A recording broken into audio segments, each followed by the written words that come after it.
right, here we go. 3, 2, 1. Boom, and welcome to the Big Honker Podcast, brought to you by Ducks Unlimited.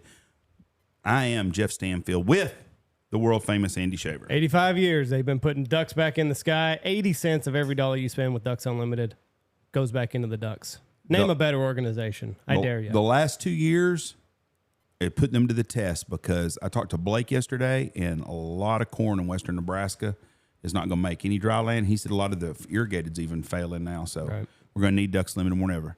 First of all, today is a special day because I know we've never had anybody on the podcast from Valley, Alabama. Nope. I'm assuming Valley, Alabama is not a really big town.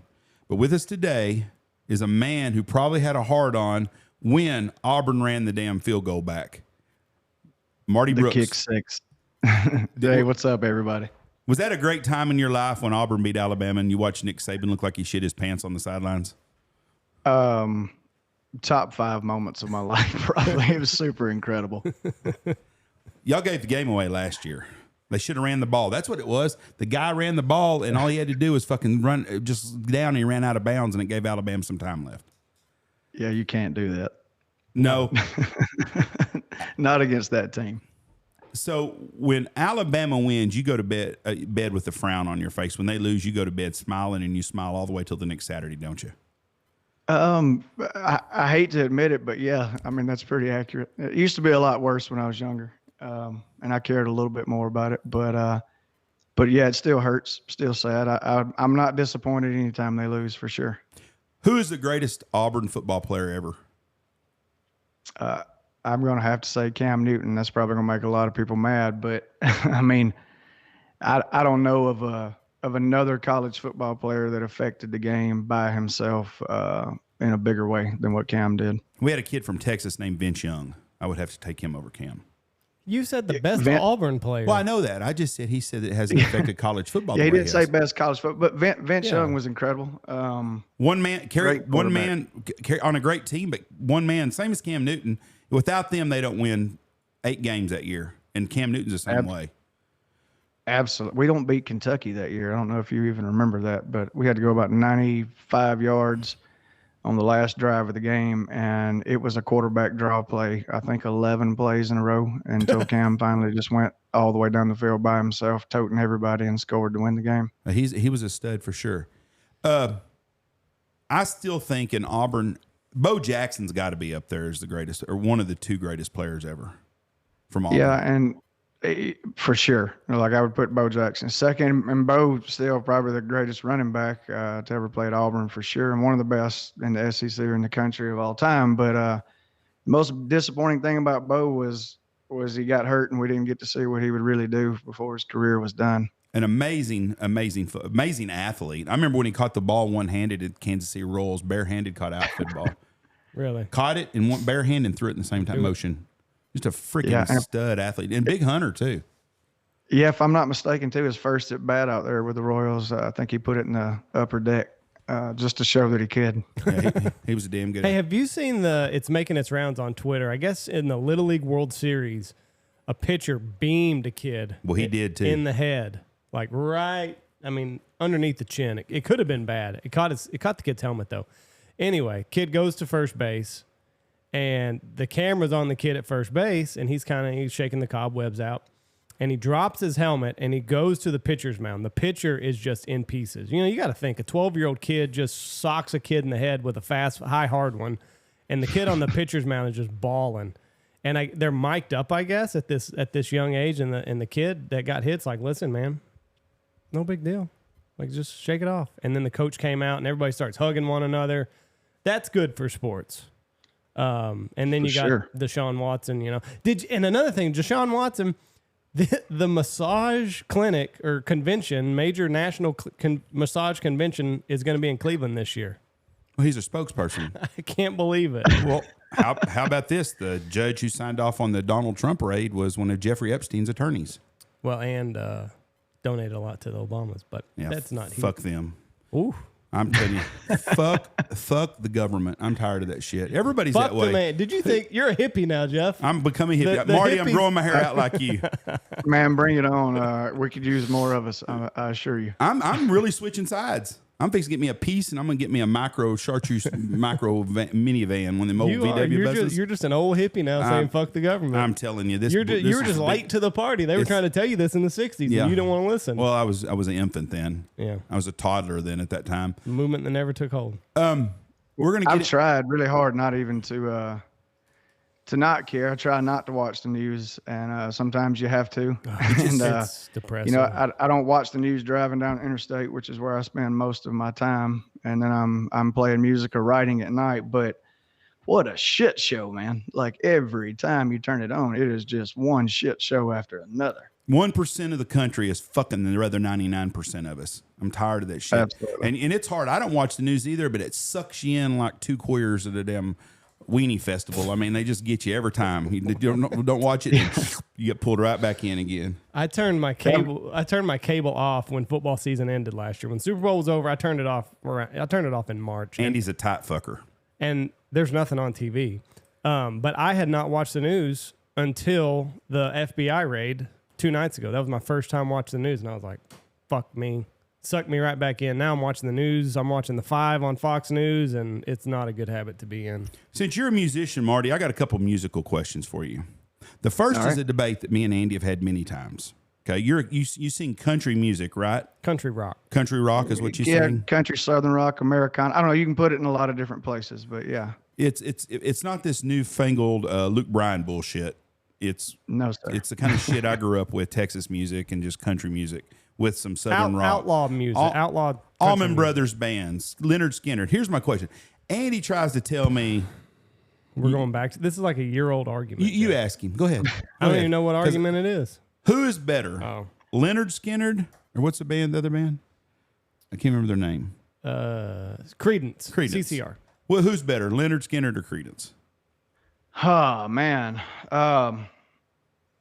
If I'm just going to sit down and listen to music, probably CCR. No, but if you just want to get into talent, I don't know of a rock and roll band in the history of rock and roll that put more effort and rehearsal and practice into their show and their set than Leonard Skinner. Those guys were they were all top-notch musicians.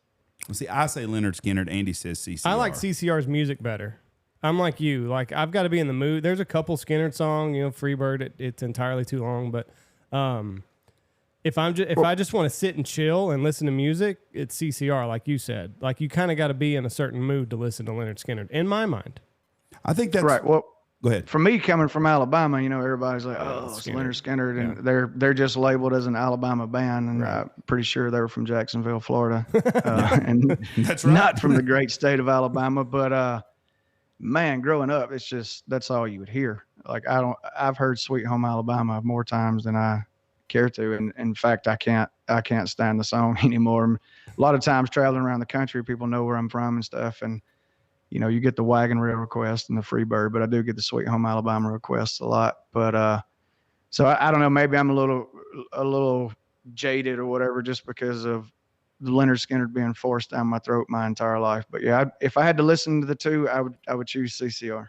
I'm not a Sweet Home Alabama song. That's not one of my favorites. I mean, it's a great tune, but it's not one of my favorites because I've heard it 12,468 times 10 probably in my lifetime. So I don't want to hear it anymore. But my favorite song from Skinner is Freebird is freaking timeless, but I am a big fan of Call Me Mr. Breeze. That's a great song. I love that. Boy, you got to have a big time band to play that song too. A lot of pieces in that. Like I said, man, I mean, you're talking, a lot of their things had 3 guitar parts and it wasn't overcrowded. They were just super good at what they did. They're so good that people don't remake their music. Like Curtis Lowe, I can't believe nobody else has come out with Curtis Lowe. Yeah, I think a lot of artists will play it and cover it and stuff. But yeah, you're right. You don't see a lot of Leonard Skinner cover songs getting recorded. No, not at all. Who's which is he better at? Willie Nelson singing or songwriting? I say songwriting. I'd say he's a horrible singer.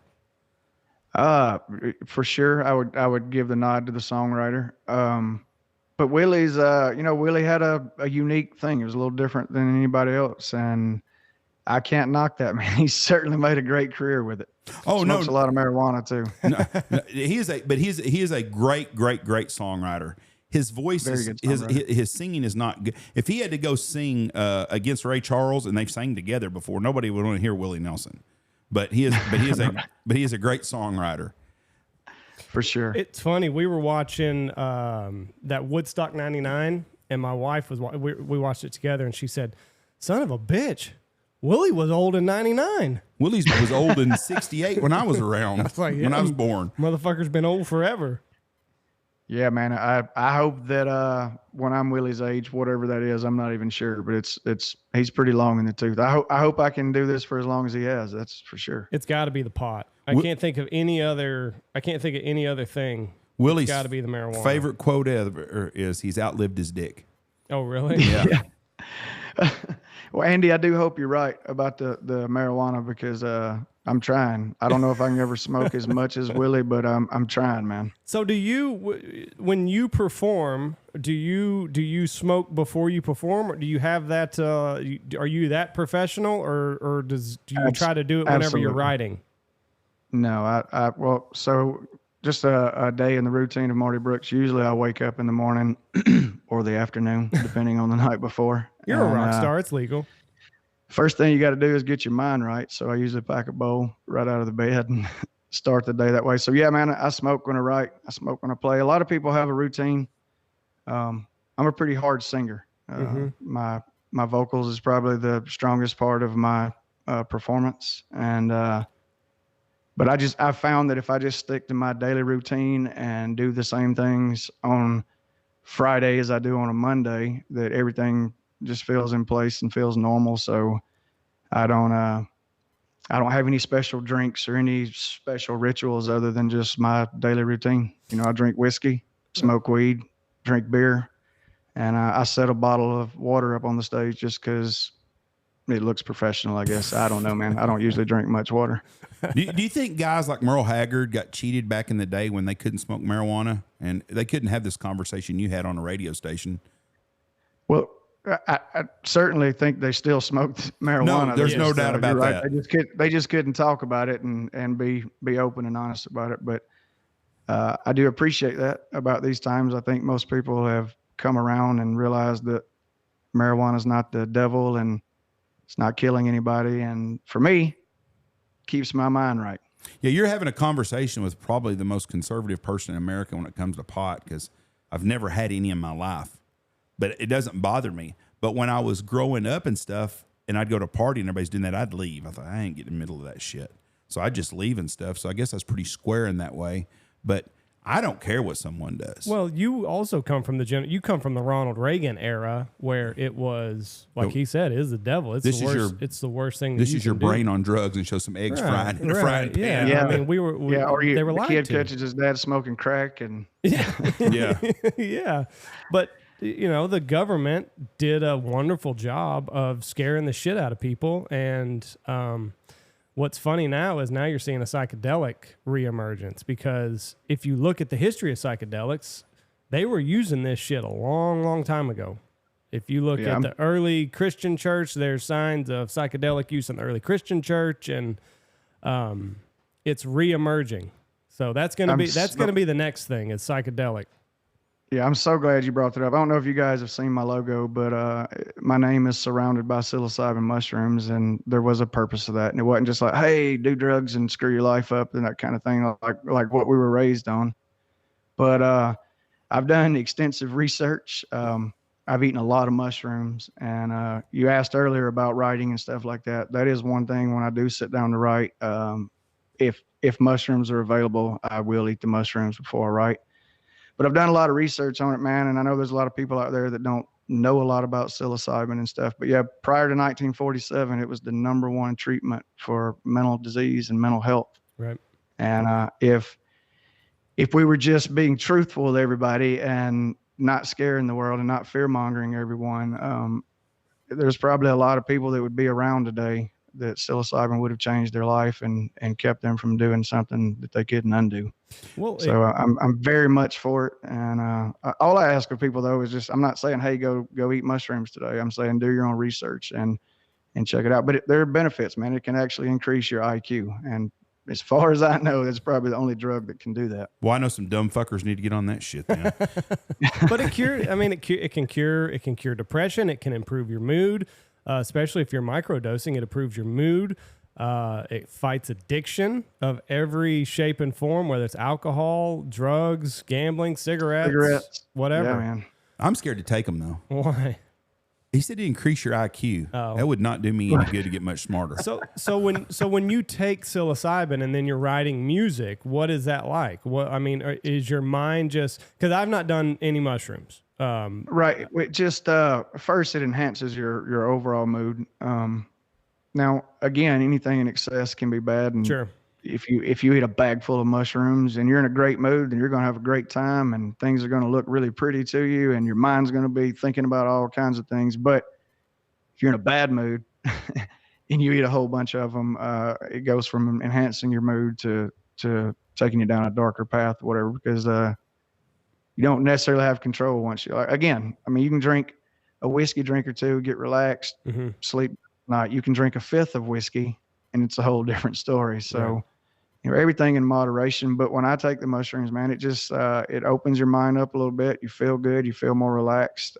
Ideas seem to come faster. You kind of feel the music inside your body or whatever. So writing the melodies and stuff to the song, it helps in every way. I know you guys know who Brent Cobb is, and Brent's from about 25 miles or so from where I grew up, and played the same towns and the same circuits and stuff for a while. But Brent's one of the best songwriters in the game right now, and he definitely writes on mushrooms. So, okay, I'm going to be a real nerd here since I know absolutely nothing about mushrooms. Where do you? I don't want you to name us Max the drug dealer. Don't incriminate your dealer. How do you find a guy that's selling shrooms? Is it like real common nowadays? It was crazy because I didn't, I would hear about them every once in a while, whatever. And I didn't start doing mushrooms until about 5 years ago. And a buddy of mine, we were at a show and he's like, hey, hold your hand out.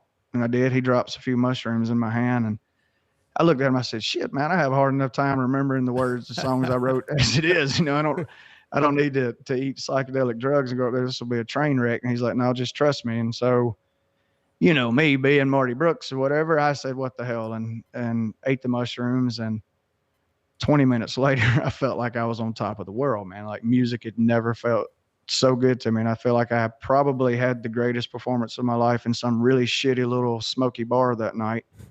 And it changed my life musically as a performer. But that was the first time. And then all of a sudden, you talk about it a little more and then you find out, oh, well, so-and-so gets mushrooms sometimes. And then you meet them and then, oh, well, so-and-so. And then it just, before you realize it, a lot more people do it than what most people think. You just don't run around and tell everybody about it. So they're actually pretty easy to find and they grow in a lot of people's yards. So you can grow them in the South everywhere then during a certain time of season. So in the wintertime, does the price increase on them in the wintertime when you can't find them? Well, you can get them in chocolate bars now, can't you? Well, they come in all kind of ways, but most of them now I think that I take are probably grown in a very controlled environment. But there's tons of mushrooms out there. They're not hard to find. Do they taste like shit? No, actually it tastes just like any other mushroom. The mushroom, the baby bellas and stuff you buy at the grocery store and chop up and saute and put on top of your steak. I mean, mushrooms are mushrooms. They pretty much taste the same. I'll be damned. Now, when you take these, have you ever had a writing experience and then you look at it the next day and you're like, what in the fuck? This was not as good as I was expecting it to be last night when I was writing this. No, usually I write it and go, shit, am I sure I wrote this? Or was there somebody else here last night, man? An imposter. Yeah, it's an incredible thing. Again, in moderation, you can go overboard and I don't think you're going to be very productive at all. Right. Yeah. Everything in moderation. Is it legal? Are mushrooms legal like in Colorado even? Yes. I think everything is out there. Are they? I don't know. Oregon for sure. California. Oregon's a legal state, but there are also a lot of states now doing a lot of clinical trial studies, and you can actually go and sign up for them and have psilocybin administered to you by a doctor in a pill format if you're suffering from some kind of mental issues and stuff. So I think it's something we'll see Probably sooner rather than later, where a lot of the restrictions and stuff will be taken. And I don't care if they don't make it. I think all drugs should be legal. And if you want to go out and do the drugs, do them. And if you're unintelligent enough to kill yourself on them, then that's on you. I don't think anybody else should tell you what you can and can't put in your body. But I think sooner rather than later, like I said, it'll be the restrictions will be lightened on it. Well, I mean, if you do too much of anything, it's going to kill you. I mean, that's just the way that it is. And the war on drugs has not stopped one person from consuming an illegal drug. If it's done anything, it's made the Mexican cartels stronger. It's not prevented anybody who wanted to take a drug. It's not stopped it at all. It's put a lot of good people in prison for dumb shit. Yeah. It's all making drugs illegal did was create the largest black market in the history of mankind. Mm-hmm. And I feel like less people would do drugs and less people would OD from drugs if they just weren't told they couldn't do it. It's human nature when somebody tells us, hey, you absolutely cannot do this thing. And you're like, well, fuck it. Watch me. Well, it's not even that. It's the fact that if these things were legal, they would be created in a lab. They would be created in a safe environment. You would know exactly what you're getting. You're not going to get stuff that's laced with fentanyl that's killing everybody. I mean, there is a positive side to the argument of let's legalize these things and let's make sure that they're produced in a safe way. Right. And just to be clear, whatever, I'm not out here trying to tell the world, hey, everybody should be drug addicts and do that or whatever. No. I'm very much try to raise awareness anytime I can on mental health and just a healthy mental state overall. And there are drugs out there that help with that sometimes, but I'm one of my dearest songs that I've ever written is called "We Used To," and I wrote that about my best friend. That was my favorite song. That's my favorite song of yours. Thanks, man. Well, I lost him about 12 and a half years ago to a drug overdose. And it was 10:30 at night on a Sunday night. And I got a phone call, and it was one of those phone calls where you look down at your phone and you almost know before you answer it what you're about to hear. And so, yeah, man, like I'm not for people abusing drugs and taking your life before it's time to go. So I try to spread all those messages, do things in life that make you happy and have a good time or whatever, but be responsible and don't just throw it all away. So you knew when you saw the phone call come in, you knew what this was going to be about. Yeah, man, it was almost, my hand was trembling when I picked my cell phone up that night. And it's another friend of mine, and he, he's like, hey man, Bradley's gone. And I was just like, I hit the floor. Mm-hmm. This was my homie from the time we were 12 till 30. And we were together all the time. We used to play music together. He's probably one of the reasons that I'm sitting here playing music for a living today. And, but yeah, man, tragic time. Yeah, it's tough. So what's your day look like right now? Are you writing a lot? Do you perform on weekends? What's like a week in the life of MarDe Brooks look like? It changes every week. I would love to say, yeah, man, I wake up every morning and go sit at a desk and sit down and write. I don't do that. I don't write a ton of songs. I don't have this huge book of catalog of works that I have. Generally, when I write a song, if I have an idea for a song and I start on it, I feel like it's a good enough idea to be a good song. And so sometimes, I've written songs in 15 minutes that I've recorded. And, We Used To, for instance, took about 8 months to write. Mm-hmm. I just wanted to make sure I said the right things and make sure that I was happy with it before I, put it out in the world for everybody else to hear. But so far, every song that I've ever written has either been recorded or is on the docket to be recorded. So that's pretty neat, I think. Now, how does this process start? Do you have are you strumming on a guitar? Do you kind of have a melody in mind, or do you have a phrase in mind that you want to match with a melody? What's your process? Honestly, there's so many different ways. And I don't have a set process. I don't have any writing training. I've never been in any classes on how to write a song. I literally, sometimes I'll be walking along and I'll think of something that's clever or something that's meaningful, and I'll just type one sentence into my phone. And 3 months later, I may be drunk or eating mushrooms and stuff. I'm like, well, what have I been writing lately? And I'll go back and look through. And if I read those sentences and I get inspired again, then, I'll try to add to it. Sometimes, I'm just strumming the guitar, sitting on the couch, and then I'll do something like, whoa, that sounded different. That was kind of cool or whatever. And then I'll make little voice recordings in my phone with no lyrics. I'll just play a verse tempo and play a chorus tempo out and write the melody and stuff first. So I do it all different ways. And it's literally, I write songs as they come to me. And I know it sounds crazy, but I don't ever try to sit down and force it. And if I'm ever writing and things are going good, and then my mind starts wandering, or I start running out of ideas, or if the lines start getting cliche or shitty, then I'll just, I'll get up and walk away, and I'll revisit it another time.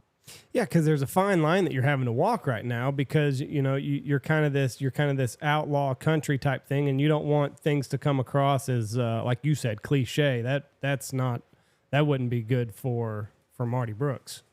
No, man, because I've built the whole brand and stuff on writing relatable songs that 99.5% of all the population can identify with and relate to.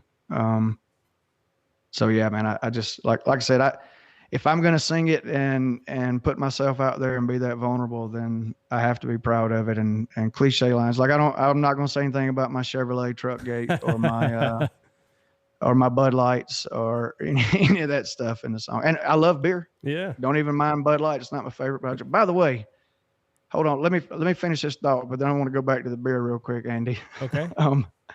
But you asked about how did a normal week go, but there's a lot of traveling right now. We'll get into all that or whatever, but I'm living out of a car, which sounds unfortunate to some, but it's one of the coolest things I've ever done in my life. And so right now, I don't know where I'll be on any particular day of the week, but yes, typically on Fridays and Saturdays, I have shows, sometimes on Thursdays. Next week, I'm playing on Tuesday. So I take the shows whenever they come. And a lot of the time in the week is just spent traveling. I'm not flying from venue to venue yet. Hopefully one day that'll be in the cards. But right now, I buy the gas and put the miles. And I think I'm doing like 12 to 13,000 miles over the next 5 weeks. Whew. So honestly, no, right now I'm not getting to ride as much as what I would like to, but I am getting a lot of life experiences, and I'm getting to see a lot of things, and I'm getting to meet a lot of people. So I'm just riding when I can and trying to enjoy this ride, man. Yeah, and it's that. I mean, that's such a rock star answer. But you have to. You can't just go straight to the jet. Like, you've got to live out on the road. You got to live out of the back of your car. I don't know what but I like. You look at any rock band or any musician at all, and they went through this period of just burning down the road, playing in front of as many people as they possibly can in the shortest amount of time, and just putting it all out there. Yeah, man. And like I said, if we get time in the cast, whatever, I'd love to just tell you the whole story about what I did for a living and what pushed me to be sitting here on this podcast with you guys today too. But before we get into any of that stuff, man, y'all broke my heart on one of your, I think it was the second to last episode y'all put out, where y'all were really shitting on Natural Light, man, and I'm a fan. Oh, Natty Light? Yeah, Jeff was asking me about, he makes these broad Then you shit statements. on Miller Lite. I think he shit on Busch Light. And he shit on Miller Lite. Beers. I drink Miller Lite. I found out that I'm allergic to Coors Light. I don't know what it is. There's an ingredient in it that if I drink too many Coors Lights, too much water, it must be. I don't know. But my nose will start running, and it's bad. I can't drink Coors Light, but I can drink Miller Lite. But yeah, Jeff was shitting on. I think he shit on Natty for sure. What I shit on Natty about? The second to last episode, Marty heard it. Marty heard you talking bad about it. Yeah, I was like, man, I guess I'm going to have to bring my own beer when I come in there to hang out with these guys. So do you drink just Natty? Well, I drink Natural Light and I drink Miller Lite.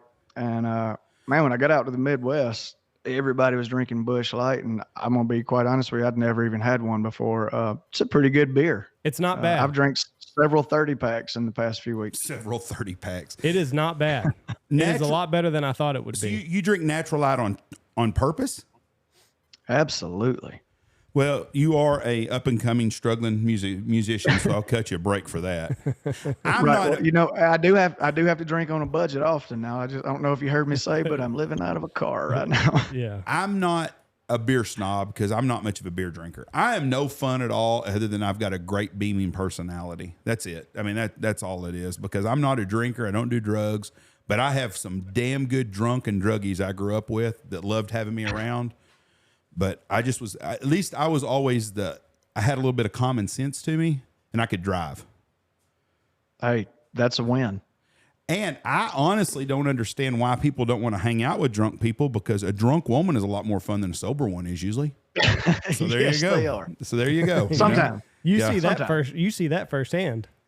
Me? No, Oh, Marty. I thought you were talking about your mom. Andy. I No, thought when- that's terrible. No, when Marty's performing, he sees that. I'm sure you see that I'm sure you see it every Friday and Saturday night. I got a question for you, Marty. Me and Andy just both Okay. watched Woodstock 99 documentary, which is an awesome documentary, by the way. Great documentary. It's great. And I believe that the music, the more I think about it, the type of music they had did entice those dumb fuck kids to tear shit up, because they're just idiots anyways. But do you believe if a girl takes her top off in a crowd like that she's just caught asking for problems? Because I do. Everybody's scared of the Me Too movement, but hey.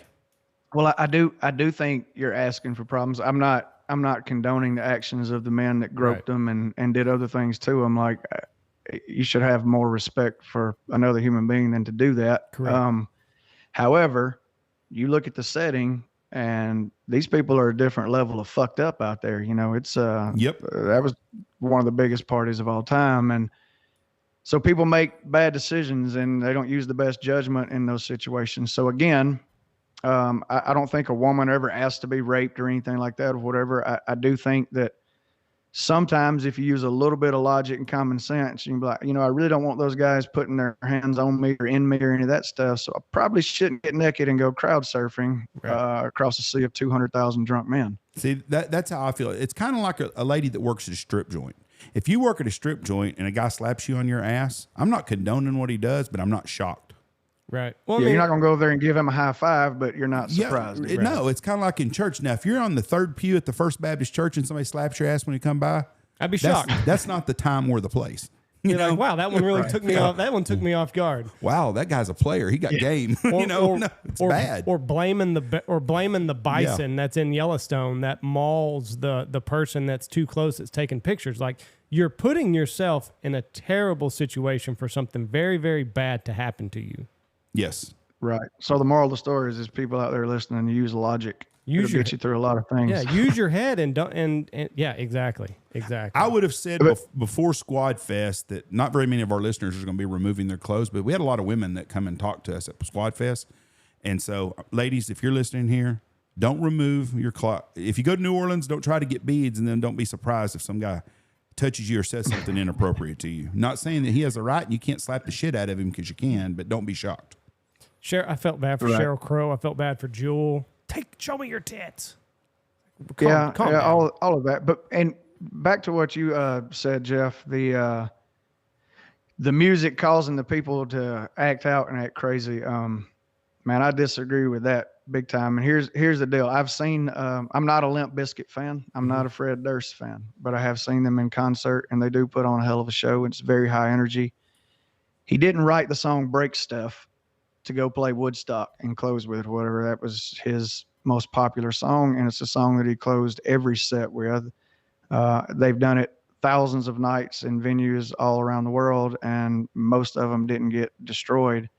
And if you watch the documentary, that wasn't even where everything really went to shit. It started. Now, he could have said something in the microphone when he saw what appeared to be people getting hurt and things getting out of hand when they started climbing on the towers and stuff like that. He could have said something, but that guy was paid a lot of money to go deliver his show. And I mean, they delivered. It was a hell of a show, and it's his job to fire the crowd up and to put all the energy that he can possibly put into his show. So I don't blame the bands and stuff at all. The biggest problem with that for sure was the lack of security, and there was no control. And it's hard to 200. I don't know if we'll have another Woodstock. You get 200 to 300,000 people in one place like that. I mean, you pretty much need a military to control a crowd like that. Number one, who the fuck if they did another Woodstock, who would they get to do it? I mean, you're pretty well looking at the same bands that were there in '99. Red Hot Chili Peppers, Limp Bizkit's still around, Korn's still around. I don't. Yeah, but I guess it would depend on what kind of music so you you're would saying want to perform. Today's new music can't draw that kind of crowd. Is that what you're saying? Well, I think you could still get the same crowd or that many people, but they'd want to party. As a promoter, you got to use your head, man. You're going, okay, we have 250,000 people going to be here. Who do we want to get to not have them try to kill everything? Korn would not be on the list. No. Limp Bizkit would not be on the list. And if I can tell you, look back to the original Woodstock, this kind of music wasn't even a thing or whatever, but it was the message from the original Woodstock was very much peace and love. And Korn, Limp Bizkit, Chili Peppers, people like they don't sing about peace and love. No, I'll tell you who. Okay. Easy. 250,000 people. Jimmy Buffett and Kenny Chesney. Oh, fuck. No, hold on. Jimmy Buffett can pull in a huge amount of people. The deal is, them motherfuckers all got fake hips and shit, because I'm the kind of age that goes see Jimmy Buffett. Jimmy Buffett people ain't doing no riding, and he's usually done by 10 o'clock because it's all bedtime for us. Kenny Chesney can pull in a shitload of people. Kenny Chesney and Jimmy Buffett could play at Central Park in New York City. So you're just going to have two? And then who are you going to put them with? Who are you going to pair them with? Them two just by those two for one night? Them two by themselves could play. They do that everywhere. They do that. It's not special. You going to let me finish there, Michelle? You're not doing a very good job. If they played at Central Park, Diana Ross in the 80s played at Central Park in front of 1 million people. And I think Elton John did too one time, did an outdoor concert there. Them two alone could pull in that kind of crowd, and you wouldn't have that problem. Is all I'm saying. You could pull in 250,000 people at the right venue with them, and there wouldn't be a bunch of shit going on. But the young people don't want to go see them. And the young people's what gets excited. When I said it was the music's fault, I'm not talking about the musicians. Yeah, not the I'm band. talking about it was the kind of music that brung Right. in that kind of atmosphere with the mosh pit and stuff. When I was mosh pit, see, I don't even know how to say it. When I was that age, you could have had Guns N' Roses play. I don't think we would have tore shit up. I bet you would have. I don't know. If you put Guns N' Roses, Motley Crue, Def Leppard, if you put all those big boys together, I bet you would have seen something similar to what we saw in '99. The crowd would have been better looking though. I disagree. I don't. I saw those girls on that video. There were more fake boobies than I thought that there would be. Yeah, there was. I was kind of surprised for by '99. I was like, wow. But if you put you could obviously tell there was no natural looking fake boobs. If you put the hair bands together at the height of that time, I don't know if we'd have tore shit up or not. I don't. That was our generation was different about that shit.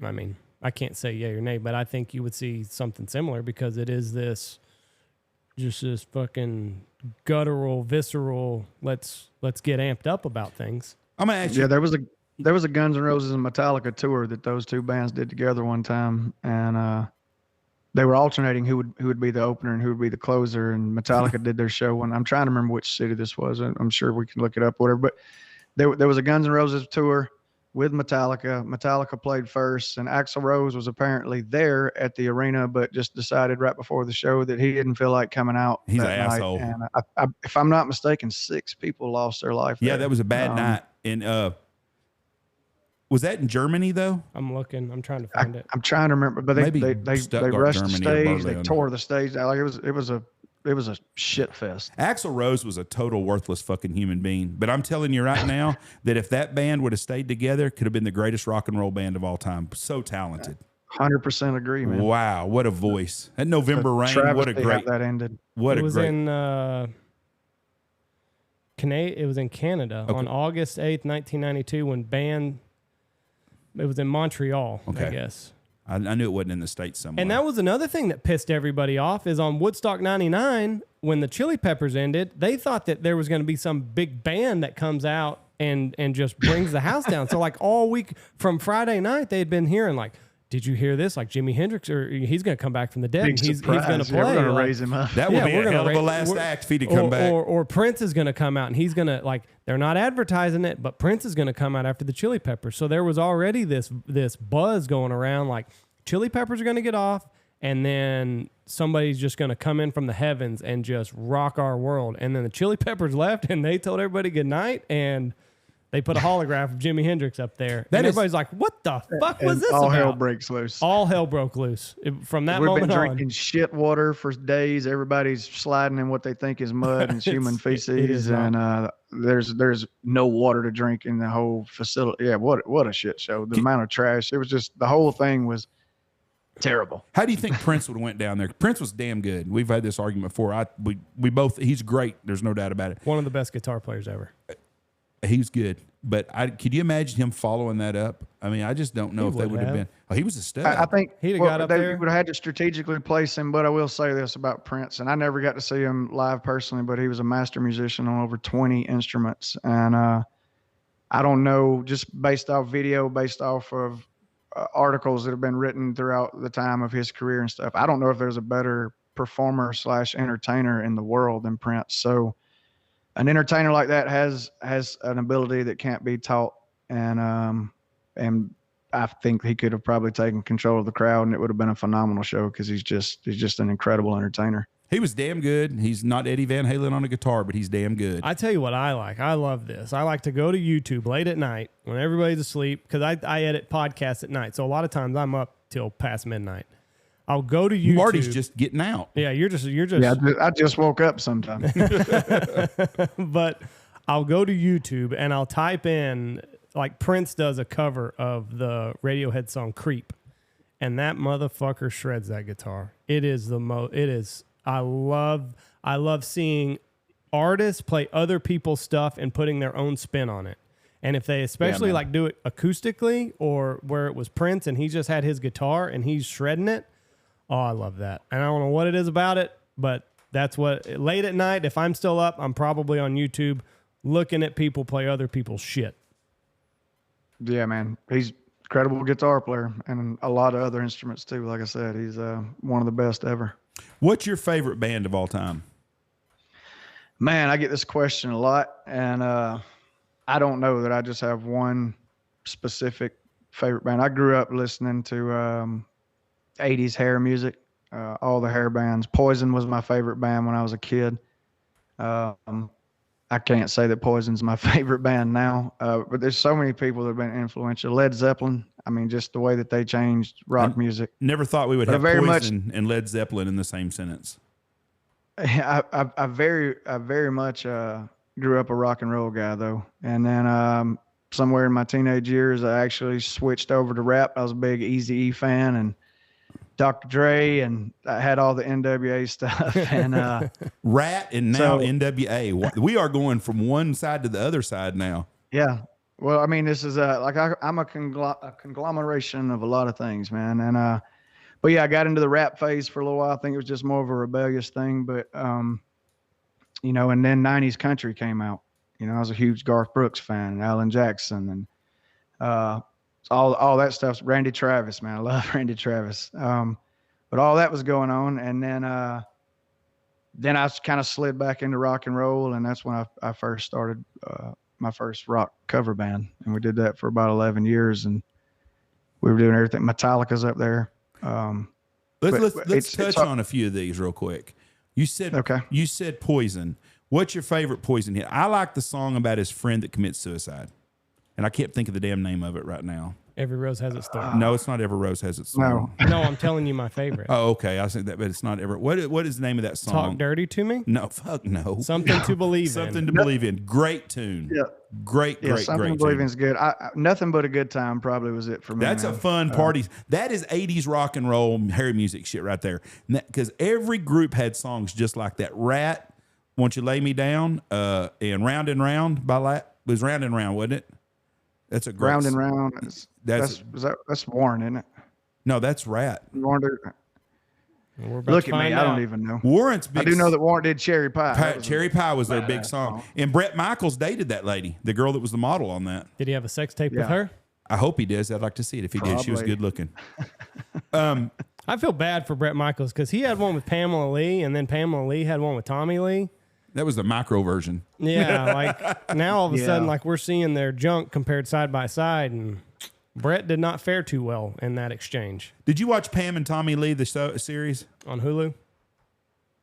I did not. I watched the original tape though, like whenever that came out in the 90s. I saw. Actually, I think I may even still have a old VHS copy of that somewhere in the top of a closet, just as a collector's item. Well, we are brothers. 2 of us out of 78 million that have seen that. Me and you're 2 of them. Tommy Lee was a real dickhead. I don't know. Oh, for sure. He was a big time dickhead. And I like the show Dirt that Netflix did on Motley Crue, because I grew up a Crue kid. And it's funny too, when it was Shout at the Devil was their second album. Well, my favorite album of theirs was Livewire before then. I think Livewire is one of the best rock and roll songs ever. Was Dr. Feelgood its own album? No, that was on. Yeah, it was, but it wasn't its own album. That was with God dang it. There's another song that I really like. Same Old Situation, Girls, Girls, Girls, Dr. Feelgood. They had a bunch. That was a damn good. That was about 1989, I think, when that one came out. Great record. That was a great record. But I liked Public Enemy or Livewire was my favorite. I think it was Livewire was the name of it. I can't remember that name of their first album, but I liked it a lot. But they were good. I got to see Motley Crue on the Carnival of Sins tour, and it was incredible. Now I've seen some videos of them lately, and I don't really know what Vince is doing now, but he's eating a lot. Dr. Feelgood was to its own album. But it was all them other songs were on there. I thought it was, because it didn't have Eddie on the cover or whatever. He had like the puppet hands. They're all on the strings hanging from his hand. Was that album? Dr. Feelgood. No, this has got the one that I'm looking at. It's like, which is the green one?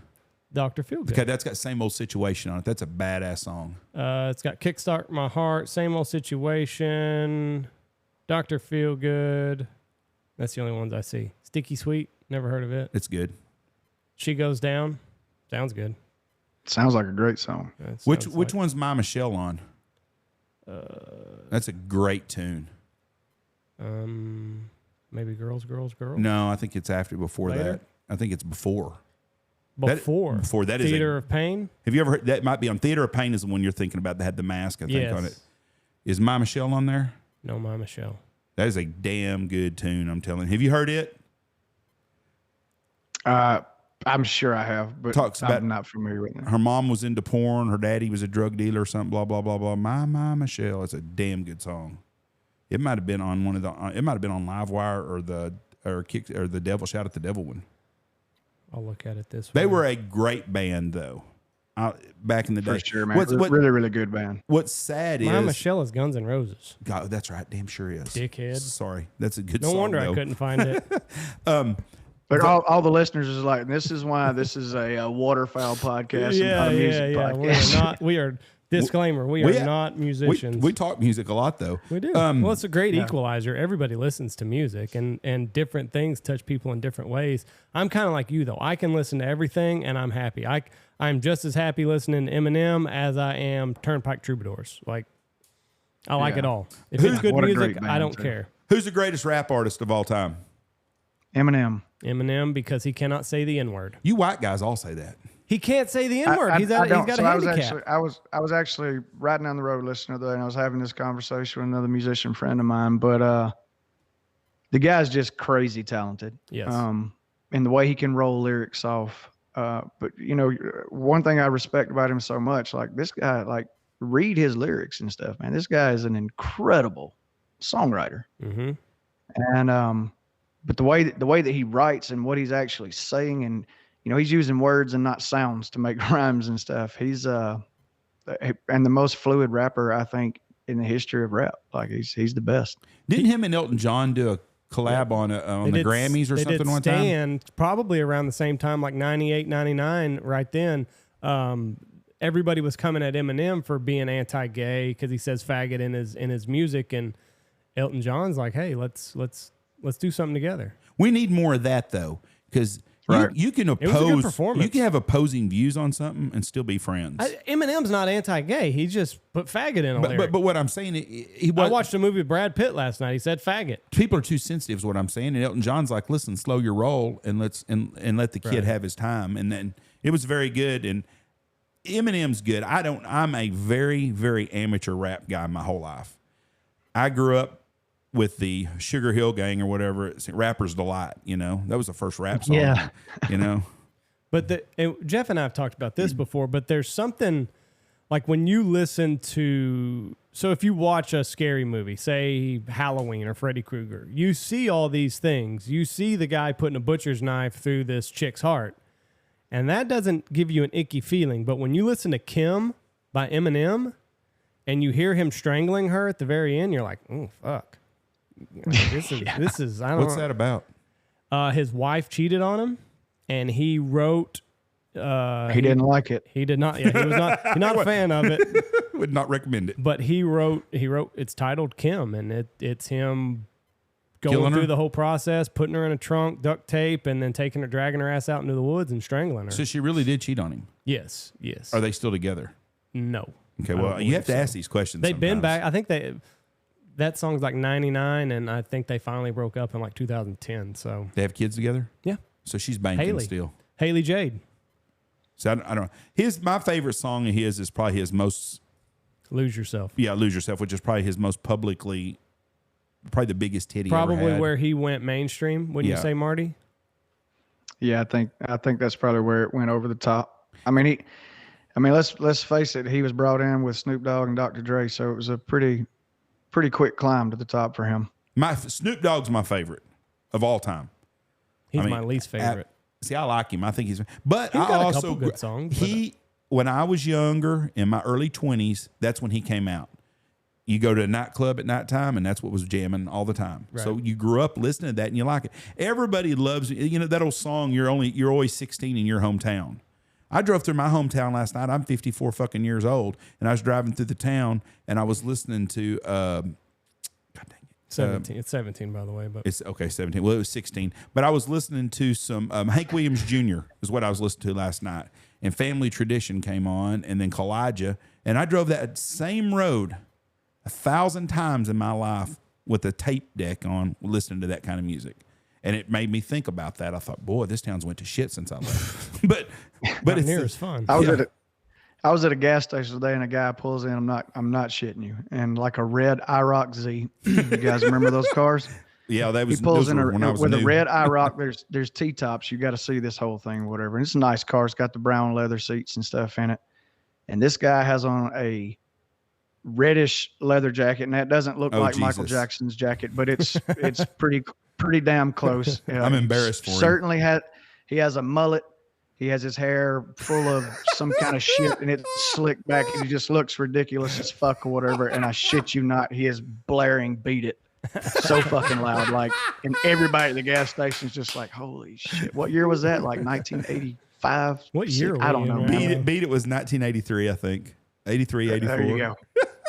But I mean, he's just owning the shit out of it, you know. And it's When I was in high school, my freshman and sophomore year, the biggest album was Thriller by Michael Jackson. Now, that's not, everybody just didn't listen to that, but it was by far probably the greatest album of all time when it comes to sales and how many songs were on the chart. Right I after think that, it's still up there, somewhere between that 82. album and Nirvana's first album. But yeah. and then the next big hit album to come out after that was Prince's Purple Rain. Bam, bam. Yeah. That was the next year or so after that. What a great time music-wise. But the red IROC Z, that's great. If I hit the lotto, I'm buying me a 1976 black Trans Am from Smokey and the Bandit. Completely redone. That's what I want. Do it. And then ride around and listen to "Beat It" real loud. No, I wouldn't listen to no fucking Michael Jackson. I listened to a lot of ZZ Top, and I'd listen to a lot of old country. I'd do some Eastbound and Down by Jerry Reed, though, in a heartbeat. So I had to leave for a second, and I come back. Did y'all talk about his early life? No, not yet. Okay. We were going to get into it. All right, that's what I want to talk about. So you haven't always been a musician. You had a real job and a real career at one time. Not saying musicians are not. You know what I'm saying here. You had a more 8 to 5 corporate life at one time in your life, right? Yeah, I've done a lot of things. But when I graduated, or actually while I was still in high school, I went to work for the largest conferencing provider in the world, and I didn't really give much thought to corporate America or what that would be like. They just paid pretty decent, and it was air conditioned. So I was like, yeah, we'll try this out. And I started as an operator there and ended up doing all sorts of things. I was a senior level systems technician for the company. I did video engineering and things like that for them too. But I did that for 11 or 12 years, and it didn't take long well, I say long, that's a decade, whatever, but that's about what it took for me to realize that I fucking hated corporate America and I could not work in an environment like that. So I left and went into sales, and through that made a bunch of money, but I worked all the time. And I told you I was doing the rock band and stuff, and we did that on the weekends. So I was literally working 7 days a week and traveling. And so all that didn't work out in sales. I was missing too much time with my family and my kids and stuff at the time. And so I came back home and got a job selling cars at a local car lot. And then my world turned upside down not long after that. And I got divorced, lost pretty much everything on. I had a lake house, and another house had motorcycles and four-wheelers. You know, the American dream, right? You bust your ass every day and you accumulate all these bills and stuff to keep up with the Joneses and have these nice things and stuff. But I had all that stuff, and I had actually recently started my own business right before that happened. I was doing carpet cleaning, which actually was a pretty lucrative business, and things were going pretty well. But anyway, I got dumped on my head abruptly and lost everything, and went to the bank one day when I left my empty house and found out I had $11 in the bank. Oof. She took everything? All of it, yeah. Wow. And so yeah, man, that was the lowest point of my life. And so I just pretty much gave up on life, and I started drinking very, very heavily and used that as my coping mechanism. I got down to about 151 pounds. I was about 240 when all this started. Holy cow. I got down to 150 pounds, and I think the longest I went was 5 days, I think, without eating or drinking anything. And of course, I ended up in the hospital a couple of times. My heart was failing. And I remember the doctor came there and he's like, well, you ready to die? And I was like, well, no, not really. I guess if you put it like that, I'd kind of like to stick around. And so I started trying to piece my life back together and stuff. And then I found myself working for the state of Alabama as a computer technician, and I had a great job, great insurance, the best insurance you could have. I had retirement, only worked 4 days a week in the summer, got off at like 4 o'clock every afternoon. It just super, super easy and low stress job. And I loved being around the kids and stuff in the school and principals. So I had a great time there. But every day I would sit at my desk and stare out the window and realize that I was wasting my time and wasting my life. And I started imagining laying in a nursing home bed at 75 or 80 years old and how miserable I would be and how much I would hate myself if that's the way my life ended and I never actually took a chance on what my childhood dream was. And that was to be an entertainer, to stand on stage and in front of thousands of people under the brightest lights in the world and sing. And that's what I've always wanted to do. So, I slid back from my desk and drove about 20 miles to my director's office and went in the office and said, hey, I got to let you know. This was 1st of October back in 2018. So I went in there 1st of October 2018. I was like, hey, man, I really appreciate the opportunity and I really like working here, but there's some things I've got to do and I've got to pursue. And in order to do that, I'm going to have to leave this job. And I said, I'll stay with you until the end of the year. And then I'm heading out. He's like, you sure you want to do that? My parents were like, what are you doing? Are you out of your damn mind? I didn't have a whole lot of money saved up and I didn't have a real good plan as to what I was going to do, but I held myself accountable and to my word. And so my last official day with the state of Alabama was January the 6th in 2019. And on January the 8th, I was standing in Charleston, West Virginia at Rose City Recordings making my first record. When I got up there, man, I had $600 in my pocket. Met with the producer. I played 10 songs for him. He liked them. He said, let's do a record. I said, well, I've only got $600 and I know we can't make a record for that. He just smiled and said, let's get started and we'll figure it out. It took us about 26 days to get the 10 songs done, and slept on the couch, sometimes even there at the studio. And but we got it done, man, and people pitched in and stuff, and I had musicians donate their time that played on the record. And so we got it done, and Running Out of Time came out right in the middle of COVID. No, that's perfect. Super awesome to release your debut album in the middle of the biggest pandemic in 150 years. But I needed music out there, so we dropped it anyway. And of course, there wasn't a whole lot of touring. I had to sneak around the country and find these little small venues that were either going against the grain or just somehow had escaped restrictions and stuff and could still have live music. And I survived, and that's all I did was survive. But that's all I've ever really wanted to do. When I set out to do this, it was never for the money. And if anybody out there's listening and you're a musician and you think that you want to give it all up and get on the road and go play music to be a super rich and famous person, like, those things are just not super likely. You got to do it because it's what you love.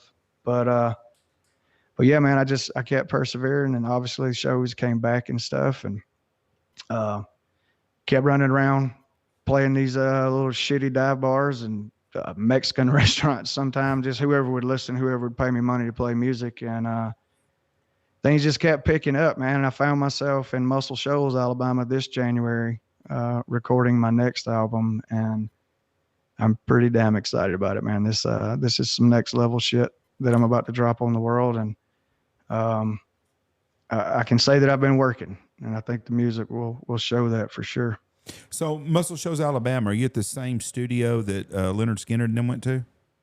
I'm recording right now at East Avalon. And while Leonard Skinner did party there and hang out there, they never actually recorded there. And I can't speak on what was written or what all was done there. But Old Violin by Johnny Paycheck was cut in the studio. That's also where the Allman Brothers were, wasn't it? Yeah, man. So East Avalon was pretty much a hangout spot in Muscle Shoals. So any of the musicians that were down at Muscle Shoals Sound, Jackson Highway Studio, and over at Fame and stuff like that, if they would get done with those sessions, then everybody would meet up over at East Avalon. And I can't really tell you why I picked East Avalon, other than when I walked in the doors, my entire body was covered in chill bumps without really any explanation as to why. But it just felt like this is where I needed to be. And that was the room I was going to cut in. I think more people need to shoot their shot like you did. Like, you only go around once. If you give it your all. Yeah. And whether you fail or succeed, if you just give it your all, you'll at least have an answer. Whereas if you just stay in corporate America and do what it takes and make money so that you can pay your bills and that's it, you're avoiding poverty is basically all that you're doing.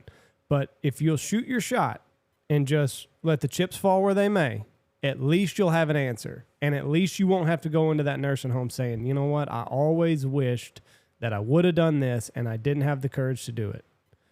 The most right, man. And go ahead, Jeff. Sorry. The most miserable motherfucker in the world is when you go to your 30th high school reunion and you're 48 years old, right, and you're with a bunch of guys that are talking about high school. Not just that, but their job title is, I'm the 743rd vice president at BF Goodrich, and I get 2 weeks vacation a year, and I make a decent living, and hopefully my house will be paid off in another 15 years or whatever it is.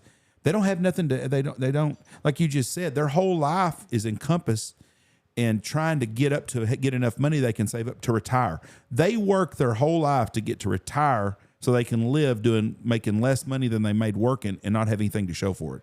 And I know that sounds horrible, but that's the damn truth. They don't live outside of the box. And happiness is not always a big checking account. My dad showed me that. My dad passed away a couple years ago. He never had a dime to his name.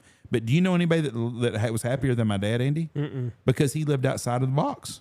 Well, he beat to his own drum, yes, and he would train dogs in the morning and the afternoon, and then he would go. He was a drummer, so drummers are a little bit different just to begin with. So yeah, they are. He'd play music with the old folks, and he would do that 3 or 4 nights a week. But he was happy. He was happy, and that's the key. And if you don't make it, by God, you tried. You tried. Because you can go to that nursing home in Knox City up there, and you can go to every bed there, and you can ask every one of them, what was your dream in life?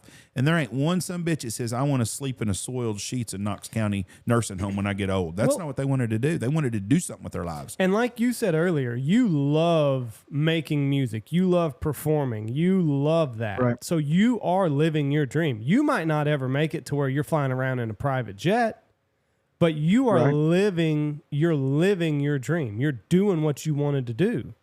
So, I mean, the payoff might not be there monetarily, but you can rest your head at night knowing like I'm on the right path. Yeah, man, we're all, I say this to people anytime I get a chance. We're raised from birth to live life backwards. Mm-hmm. And there's probably going to be some people out there that disagree with this, whatever. But if you just really think about it for a minute, but you're born you're forced to enroll in school when you're like 5 years old. Mm-hmm. All right, you're going to spend the next 13 years learning about a bunch of shit that doesn't mean a fucking thing to anything you're going to apply to life. You're not taught about finances. You're not taught about, how to pay your bills. You're like taxes. What is all this? The real shit in life that's going to affect me is not what you're learning in school. So we're learning a bunch of dates and stuff that don't matter. I do think history has a place. So I know there's going to be people that say we don't want to repeat the same mistakes, but man, I ain't done fucking anything in my life that required me to know how to do calculus. Nothing. Right. And I do have a calculator in my pocket all the time. Yeah. Everywhere I go. But that math teacher lied to us. Right. But it starts at an early age. So we go and we spend the first 13 years and then, guess what? You get through that school where we need to go and pay an insane amount of money for another school and get a lot of debt accumulated for yourself. Then you go out and get this job that hopefully you can pay these student loans off in the next 5 to 10 years. And you can go get you a home and you have your little white picket fence and stuff. And you have all these bills and shit. And you're going to work until you're 65 or 75 years old. And hopefully your company that you worked for all those years has some kind of retirement plan for you. And you're right. You're going to live off a minimum salary until you're in the nursing home or until you die or whatever. Or you died before you even got to retirement. And so you never really got to enjoy life. And I don't think everybody just needs to be lazy and we all have to have money to survive. But I think if you really stay true to yourself and you really think about it, you can find ways to provide for yourself and be happy and be doing what you want to do. And that's what it's all about, man. People always say, someday I'm going to go here or one day I'm going to go do this. And as long as you keep saying someday and one day, you're never going to do it. So my advice is to pull out a calendar and make a goal and write down whatever it is you're going to start on that day and go do that very thing, man. Like just walk right out to the cliff and jump off. Why not? I know a lot of people that have said that their entire life. One day I'm going to go visit Israel. One day I'm going to go to the Bahamas or whatever. Well, one day you're going to be too fucking old to do any of this shit. Your body is not going to let you hop a flight to Jerusalem for 12 hours or however long that flight is. You're not going to be able to walk around. You're not going to be able to go snorkeling like you dreamed of doing when you were in your mid-20s and 30s or 40s when you were dreaming about doing all these things. So you better stop saying one day and make it, I'm going in X amount of time. This is when I'm going to do it. Because when your body gives way, you're not going to enjoy any of that shit. There's right. I've had two reminders of that just recently. Or one of them, a guy told me he worked at he delivered every day to the same truck yard every single day for 30 years. And Bill was the guy at the window. And Bill would come out and talk to him every day. And Bill told him all about fishing every day. It's all he talked about was fishing. He had these maps, these lakes, and I'm going to fish here when I retire, and I'm going to do this and do this and do that. And Bill told him, he said, today's my last day on Friday. He said, man, I can't wait. I'm going to fish every day, blah, blah, blah, blah, blah. So Monday, the guy went in the same yard and he told the deal. He said, well, I wonder where old Bill's fishing at today. He goes, you didn't hear? He said, no. He said, Bill died of a heart attack Saturday. Worked his whole life to go fishing and then died before it.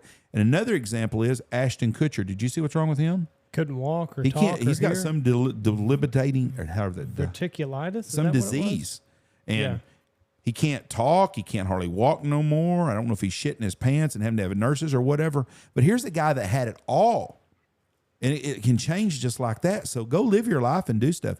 People listen to this all the time. They're like, well, yeah. Vasculitis? It's easy for y'all to say, y'all have done this or you done that. Yeah, we struggled to get to where we are now.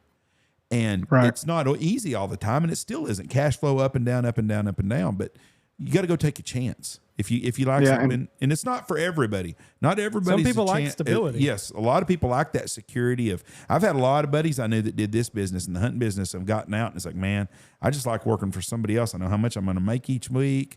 I know that it's steady. Income comes in year round. I can't do as much. I don't have as much free time, but they like that security.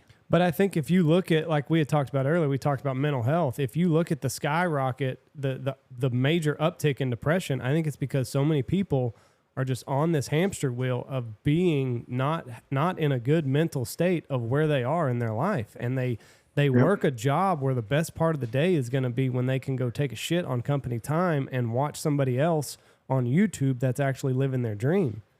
Yeah, man. And it's, what you're saying is so real. Like it's, these people are trapped in the same place at least 5 days a week, some more than that. You see the same walls, you see the same thing, you do the exact same task over and over and over. And to me, it's miserable. And I don't understand how that anybody's happy doing that. Well, that's what school taught you. That's what school taught you to do. Is sit at your desk, keep your mouth shut, do the same thing over and over again. You're going to get into a routine, and we're going to make you a good factory employee one day. Which is that's why they put school bells in schools, is because it would get you trained for when you eventually went to work at the factory. But I grew up in a mill town. That's what the whole town was, and it was nothing but cotton mills. Yeah, and most of the people would start working there in high school, and 40 years later they'd still be there in the same stinking ass mill. There's a video going, I think it's on Instagram. Anyway, it's like a reel, but it's George Clooney. He's in a movie, and he's talking to the bald guy. I don't know what the bald guy's name is, but he was the band director in Whiplash, and he was also in Oz. He's been in a lot of stuff, but I know the guy that does State Farm commercials. Yes, him. He said, "How much did they give you to give up on your dream?" And he, told him his salary because the guy was a classically trained chef. And he said, "How much did they give you for you to abandon your dream of owning your own restaurant one day?" He's $38,995. He said, "And when did you tell yourself that you were going to quit and go back and pursue that dream of opening your own restaurant?" And it makes a lot of sense. So many people get caught up in this. I've got health insurance, I've got a steady income, and I've got a 401k that my company is going to match. And that's good enough for you. And if that's your personality and you're comfortable doing that, by all means, don't quit your job. But if you find yourself just knowing that you're not where you're supposed to be, then there's no time like the present to make a change.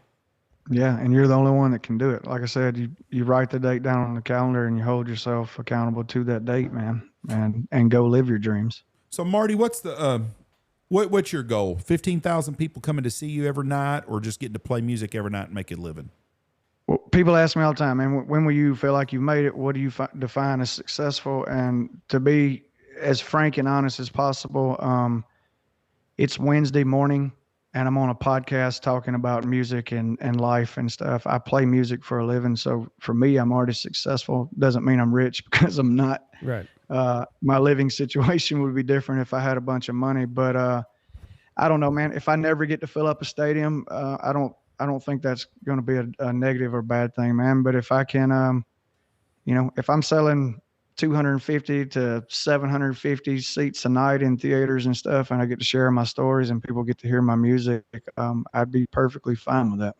I think it's interesting that a lot of the guys that have made it have come back to play in small venues, like Aaron Lewis. Yeah. When Andy's a big fan of his. Yeah. He seems to be more at ease and happy playing smaller venues and talking to his crowd and doing a lot of one-on-ones. Am I right on that? I think so. And he switched. Sorry, no, you're good. Well, you can answer this better than I can. But he switched genres, so he's not this punk rock anymore. He's kind of more country. Yeah, for me, I think the show matters and stuff. And I have a couple different shows. Obviously, I play with a full band when it's needed, and I do a show that's just me and the guitar, and I'll do the show by myself in front of 150,000 people, just the same. But it is there's something to be said for the intimate setting. If I've got 500 people sitting in a theater and they're very engaged, and you can hear a pin drop in that theater while I sit up there and I'm able to talk and tell the stories and tell why I wrote the songs that I wrote and what I was thinking when I wrote them. And so it gives you a personal connection with the audience when you do play smaller rooms like that. I always think about that with Elvis, because Elvis has to be one of the top 5 most influential people ever to be in music. Kid, absolutely. The first real black artist, even though he was a white guy, he played black music, and the white people craved black music, but they couldn't listen to it because the radio stations wouldn't play it. And then this white guy comes along and plays the kind of music they like and sucks in everybody, and was a great artist. And he died absolutely miserable. And I'm not talking about dying on the shit or being miserable. I'm just talking about his last 5 years of his life. He was miserable. Why? Drugs, alcohol, loneliness. He got to a point in fame where he couldn't be around anybody. I think that if he lived today, Elvis, and I'm saying if Elvis was 48 today or 42 when he died today, he could go play like Aaron Lewis does, a small, intimate setting, and still get to play his music and be himself. I don't know. I don't know about that. Because he couldn't go anywhere without getting just right. tons of just people around him all the time. And I think that was a problem. I think when you get to be so big that you can go back and play little deals because you're not worried about money, you're not worried about, your manager on your ass because you're not playing in front of 15,000 people at the Las Vegas Hilton every night. I think that the intimacy helps get you to be around real people again, if that makes any sense at all. I think you lose track of who you are when you become so big that you just play these, they stick you on a bus, tour bus, or a private jet somewhere. You never get to really be around people. Mm-hmm. Yeah, well, I've met a lot of famous artists, man, and each individual is just different. And you'll find that a lot of artists just are very much introverts, and they don't really like public settings and crowds and stuff. It makes them nervous. It makes them uneasy. I'm the opposite. I'm the guy that stays after the show. If you wait in line to see me after a show for an autograph or for a picture, if it takes 2 hours, that's just what we'll do. You appreciate people.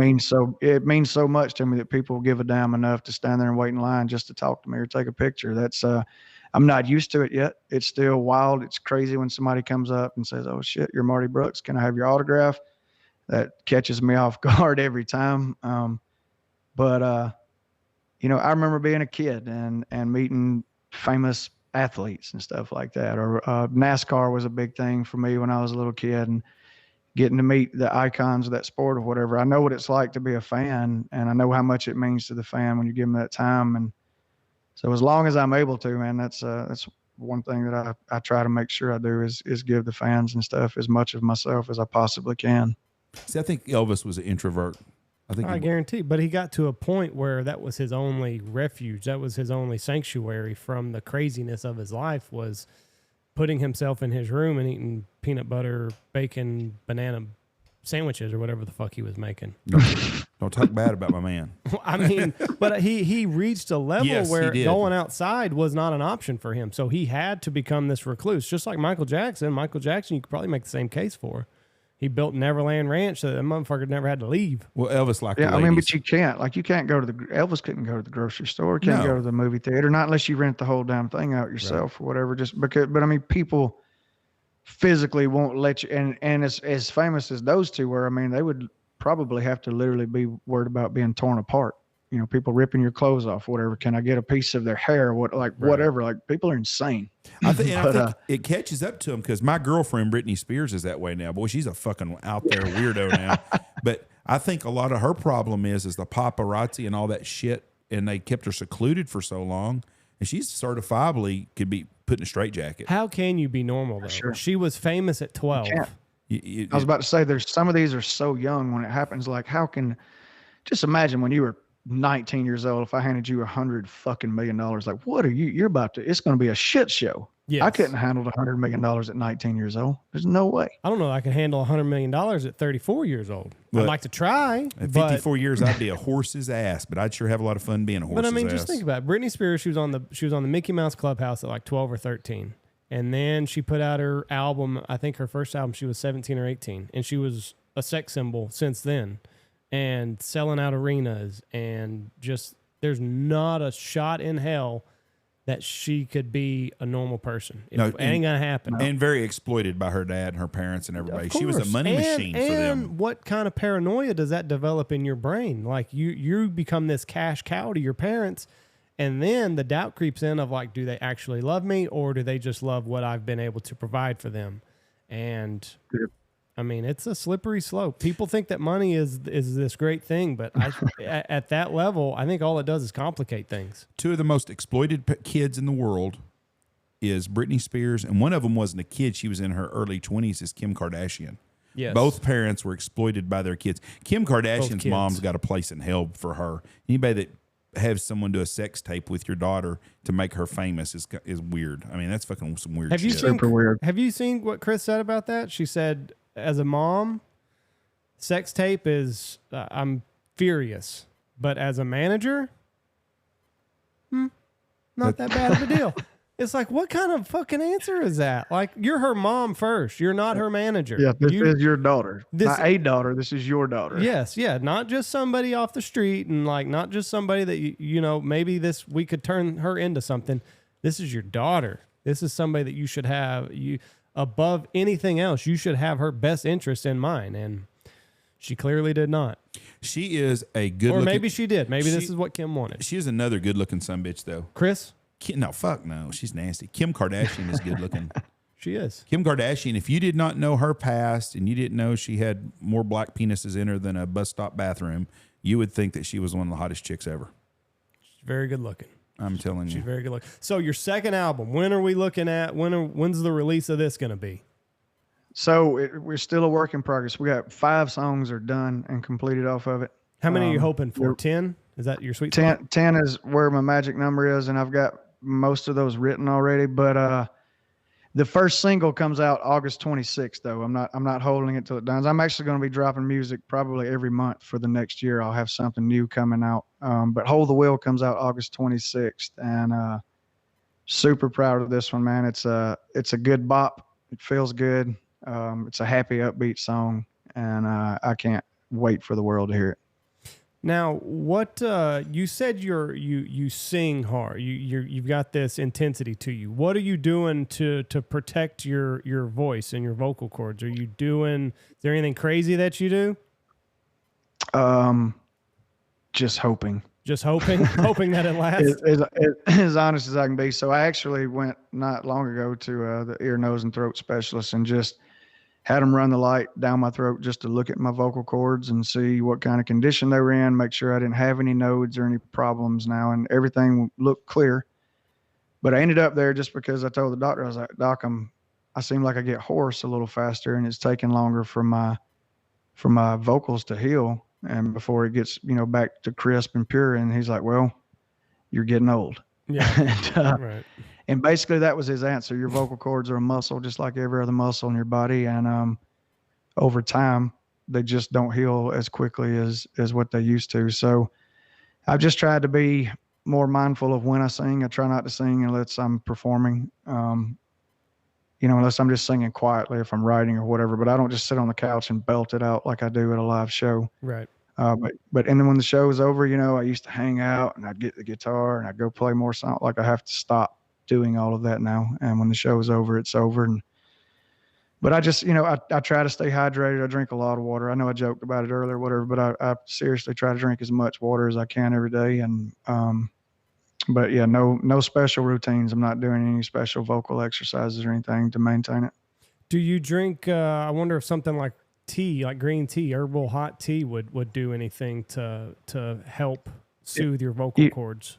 Well, you have to be careful. So if I'm in an emergency situation, yeah, and I start to get hoarse in a show, then yes, something super hot will get me through the show. But I think that's doing long-term damage. So I just try not to do that. On show days, I'll talk as little as possible, and which for me is hard. And but I try to be as quiet as I can and just save as much of as I can until that night. So let's say you go on at 8:00. What's your day look like on days that you perform? I usually wake up pretty early, You do? just because I'm usually excited on show day. And once my eyes open one time, I'm already thinking about sound check and getting to the venue and what all could go wrong in between here and there. And then how many people are going to show up tonight? How many pre-sold tickets are there? So all these things are happening, and I'm on social media trying to make sure that I get the posts and stuff done out there so that people do know about it and are there. But so, my mind's running from the time I wake up early that morning, but I'll usually wake up. I skip breakfast most days. I'll eat probably somewhere between 1 and 3 in the afternoon. And I usually get to the venue. If it's an 8:00 show, I'll be there at 4:00 for load in, and we'll do our sound checks and make sure everything's right there. And then the wait begins. You just kind of hang out. I don't usually eat before I go back on stage. I'll wait until after it's done. So it usually consists of a few beers and a couple of whiskey drinks, smoke some weed, and most of the time eat a few mushrooms and just hang out, man, until the show starts. When you smoke weed, you don't get paranoid on stage? You're not like, oh, shit. You don't clam up? No, just remember, I kind of wake up in the morning doing it. Yeah, well, so, you're a professional. So. I'm a functional marijuana addict. Right. I smoke a lot of weed, but I still get my work done and get my job done. I don't just, I'm not a couch stoner. Right. So do you what do you do with that in-between stage? You're there at 4, you get all your shit done. So you've got 2 or 3 hours there. Is that the most stressful and just you're biting your fingernails off for 2 or 3 hours? Well, most of the places have a pretty cool green room, you know, and so you have refreshments and stuff down there, and it's usually pretty cool sitting areas and stuff. So you're down there with other musicians, whoever's in the show, who the opener is, where sometimes I'm the opener and stuff. So there's a lot of hanging out with musicians and stuff that go on. You'll have conversations with the talent buyer and stuff in the green room and sound guy. And, but it depends on where you're at, man. Like, if I'm in a cool place like Columbia, Missouri, and we're downtown, there's a lot of shops and stuff around there. I'm big into vintage clothes and pearl snaps. I found myself in vintage clothes shops before a show, playing dress up, big feathered hats and long pimp jackets and stuff like that. But yeah, man, I find all kind of ways to entertain myself. I'm not good at just sitting around being bored, but I'm pretty good at finding something to do. I think one of the coolest things to be about being a singer when you get to the place where you don't have to worry about any of your own setup, where people do it all for you. But then you lose that touch that you've got that got you there. You're relying on somebody else to. Yeah, but I wouldn't want to have to be this. Yeah, but that's just toting speakers and stuff. I've toted enough speakers and ran enough cables in my life. And then, like, as far as a guitar tech, I mean, that's a great thing to have. You don't even have to tune your guitar. Just when you're ready, you walk up the stairs or from behind the curtain or up the side stage, whatever your venue is at, and you walk out there and you grab your guitar and you walk up to the microphone and start. So I would much rather have somebody doing all that and let me just focus on what I have to do. We did Randy Rogers came to Knox City about 4 years ago, and I was the head of I was big on the EDC, and I spearheaded a lot of it. And I could not believe how much work it took place to put an outdoor concert on. God, from Lights, the start of the it's an all day job for sure. The stage has to be one that they approve, and then the lights got to be somebody they approve, and then the music system has got to be someone that they want, you know, and they all have to work together. It's a pain in the ass putting outdoor music. They wanted a grand piano on stage. Motherfucker doesn't even have a piano player. I mean, yeah. What the fuck do you want this up there for? But there was just so much different stuff. What do they call that? The what's the list that they call it? It's the tech rider. Is that what? The rider. You get the tech rider over, and and a lot of that stuff's specific, man. If they request specific microphones and amps and stuff like it, they don't mean something like it. They mean exactly this. So I figured out right then and there it was going to be a whole lot more money than it was supposed to be. You know, paying Randy Rogers $30,000 for the night was the cheap part of the deal, because then you got to pay $15,000 the night for the stage. And the biggest pain in the ass I dealt with the whole night, because I dealt with the band and everybody, was the freaking sound guy for him was a pain in the ass about meals. The band was excellent. They didn't bitch about anything when we had homemade food. Well, they had a guy to for them. bitch about it. No, he bitched about his own shit. He didn't bitch about nobody else's about shit. What you were giving the band. And then before we went on, we had our preacher say a prayer. We're small town West Texas. We wanted our preacher to say a prayer. And the sound guy, well, I just ain't, bro. You know what, buddy? It don't mean shit. We ain't writing you a check. I finally told him, you know, this ain't about you. We don't give a shit if you like it or not. Our preacher's going to come up here, and we're going to announce him, and he's going to come say a prayer for 2 minutes before we start this deal. If you don't like it, tough shit. We said the pledge too, didn't we? Did we see the pledge? Yeah, and he got all national anthem, and he was all pissy acting. You're not even in the fucking band. Nobody cares. There ain't a son of a bitch here paid $1 to see you anyways. But he was the sound guy, but he was a pain in the ass. But it was a lot of work, and when it was over that night, I thought, phew, I couldn't imagine I can't imagine putting on a Woodstock. Can you imagine the Woodstock guy getting all them bands coordinated? Because you know some of them divas are a pain in the ass. How would they do that? Like you said, like some bands prefer certain microphones and certain preamps and stuff like that. How do you think that they pulled that off at Woodstock, having this 30 band list? Just lots of money, man. I mean, those crews are huge. You know, when Cody Jinks rolls into town, there's, you know, potentially 100 people on staff there that are working for him to make sure that at 8 o'clock when that show is supposed to start, that it starts and it sounds and looks like it's supposed to look. So there's so much money involved in it, but the equipment's out there. I mean, these sound guys, most people are going to want the same type of like a Shure Beta 58 is kind of an industry standard microphone for vocalists. And you'll have somebody that wants an Audix or something like that. But these sound companies have all the gear, you know, millions of dollars worth of stuff. And you pull out whatever the artist is asking for. But yeah, it's different. They're changing all that shit after every act too. Like you don't sing in the really? same microphones and stuff. So We- oh wow, I did not realize We that. we just me and my wife about a month ago saw Kenny Chesney in at American or at Jerry's World AT&T Center in Arlington, and there was 4 bands played actually, but that stage that he has when he was at Kansas City like a week before then, is that the same stage that's at Kansas City? Chesney's big enough that he's got probably 18-wheeler loads. They just load that shit up, or does each venue like that have their own stage they use? no, I mean, the venue usually probably don't even have a stage, and the stages will be rented out by the sound and lighting company. Unless, I mean, you're talking about some of the biggest productions in the game, and those stages usually travel with them. That's what I was wondering. They break it down and set it up every night. Fuck that. Like Van Halen back when they were doing the stadium tour back in the day, they had they took their stuff with them everywhere they went. They had the same shit, the same stage everywhere. Right. Well, I mean, all those backdrops, and now you got all the video screens and stuff, and it's you know, but all that's part of the show. The little side ramps on the side of the stage, or maybe the ramp that runs out into the middle of the crowd and stuff. So, I mean, however the artist wants it is how it's gonna be. But yeah, as soon as it's over, and the last people leave out of that arena, there's a lot of people in there with wrenches and ratchets taking those stages apart.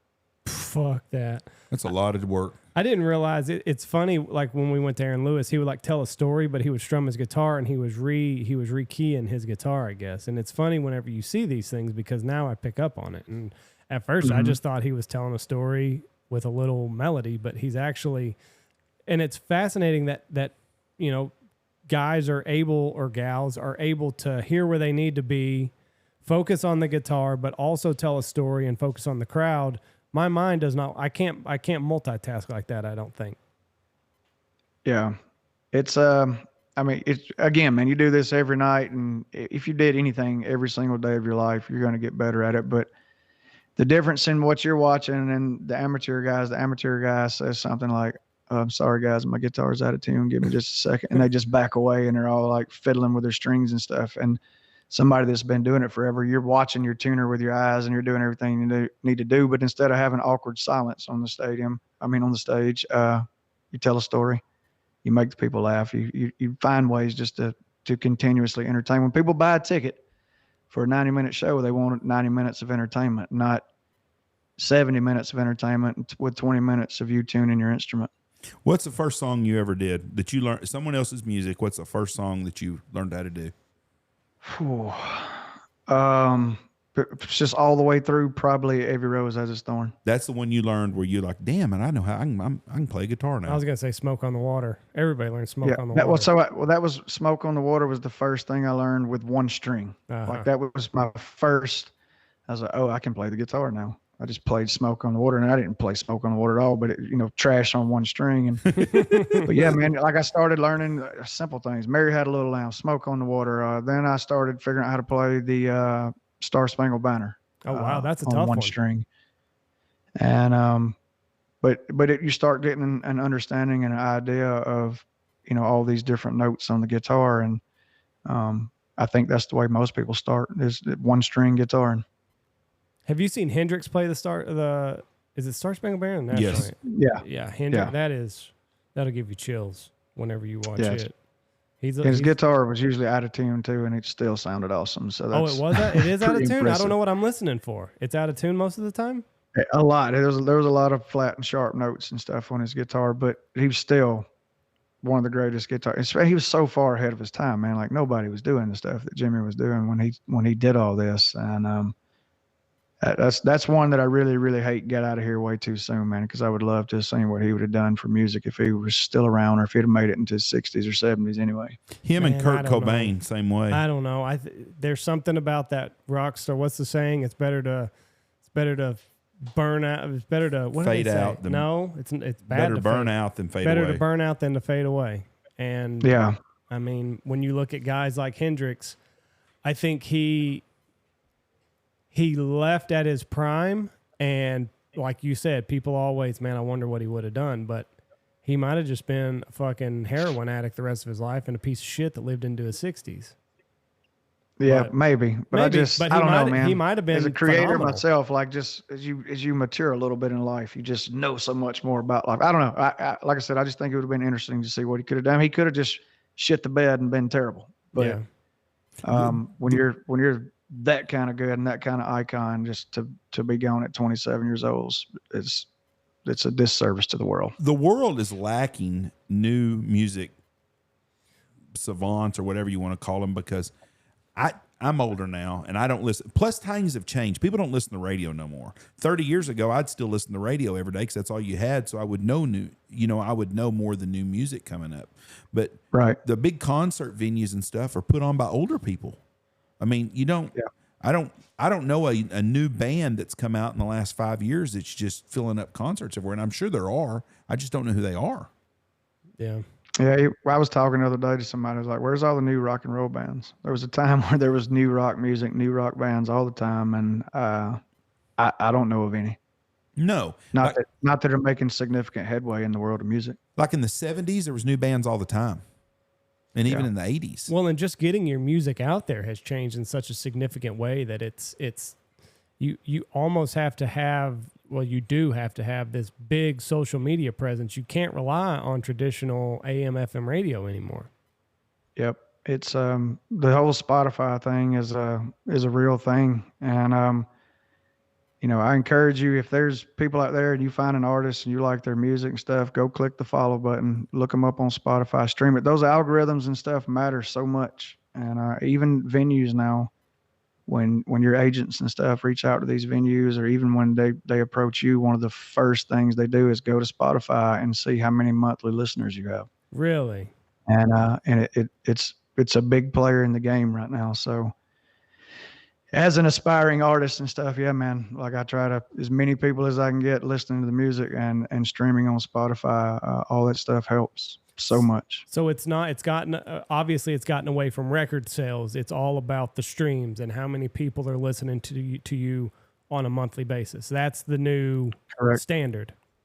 Correct. And I mean, certainly if you still print albums and stuff, you can sell them and you'll make money off those albums. But my first album, I don't know, I got a couple thousand CDs, I think, and I still have boxes of CDs. And at the end of the day, people just don't listen to CDs anymore. You can't even buy a new car that has a CD player in it anymore. Nope. So CDs are definitely on their way out and all but dead. When we get through with this new and muscle shows, though, I think I am going to actually do a vinyl with this one. So you can have it as a collector's item, or if you have a turntable and you like records, then you'll be able to spin it that way. But I don't think we're going to do CDs anymore. My dad used to talk about songwriters. One of my dad's friends, his wife wrote These Boots Are Made by Walking, that Connie Sinatra had a big hit on. I think that was her name, Frank Sinatra's daughter. Anyways, and she wrote it for a Hallmark card for Hallmark, and then she made a song out of it. And then he's had a couple of friends that's had some songs. George Harrison did a cover on a song that was a big hit and stuff. And those people could make a legit living off of one hit record back in the day, a songwriter. Absolutely. Nowadays, songwriting credits can be millions of dollars. It just depends on if you write a song that becomes a number one. I mean, for most songwriters, that's your retirement. So you still can get paid, even though music royalties are different with sense of iTunes and Spotify. Yeah, your writer stuff's still going to come in. As far as I know, I don't think any of the writer stuff has changed. So Dean Dillon is not a poor man. No. One of probably the greatest songwriter of all time, arguably, for that kind of music. Like I said, man, you can literally make millions and millions of dollars off of writing a song, whether you record it or not. That's the way to go. Well, yeah, Willie Nelson's probably wrote as many hit songs for someone else as he has himself. Because then you're a quiet millionaire, and that's better. Well, it's called mailbox money. That mailbox money. Yeah, one of our... That's for the mailbox. So I just wrote a song for Creed Fisher. I'm sure y'all are familiar with him. He's down in Texas. We wrote a song actually called Texas Scene, me and a friend of mine, Jared Hill, and I think that's coming out on Creed's album in March, if I'm not mistaken. There you go. I've given 3 different songwriters and singers a hit record, and I can't get one of them to put it to music. She's got small breast, a big ass, and a bad attitude. That is a fucking hit right there. You just got to come up with the words in between them. Text it to me after the show. Let's see what we can do with it. Okay. Let's see what we can do with it. Well, MarDe Brooks, we appreciate your time. It has been an absolute pleasure talking to you. We wish you the best moving forward. You need to get out here when Logan comes out here. It'd be a lot of fun. I'm sure you're going to be burning down the road, but I've never even been duck hunting a single day in my life. Logan says we're going to change that this year. I do love to hunt, and so I feel like this is just going to be another addiction, man. I'm a big turkey hunter, and I like to hunt whitetail deer, so I love bass fishing too. And if duck hunting's as funny as any of those, then I'm probably in trouble. It's way funner. Why do I picture him and Logan and Step Brothers too? We should do that. We should even just put it on YouTube, man, and do our own Step Brothers too. I would do that with Logan. I'm sure he'd be down. How did y'all meet one? How did y'all's paths cross? So I was playing Buck's Bar and Grill in Venice, Nebraska. It's a place I'd been trying to get in for a while. You know, he has a lot of national acts and stuff through. Well, I finally got in. I was opening for Red Shahan, and a couple of Logan's friends were there that night, and they took some video of it and went back to Logan. Is like, hey, we saw this guy from Alabama down at Buck's. I think you'll like his music. Check him out. And then I was sitting on the couch one day, and I got a notification on Instagram that this podcast had tagged me and was using my song in their podcast. So me being the super cool guy that I am, I immediately send the Looking Glass podcast a message, and I was like, hey, are y'all fucking using my music on your podcast? ...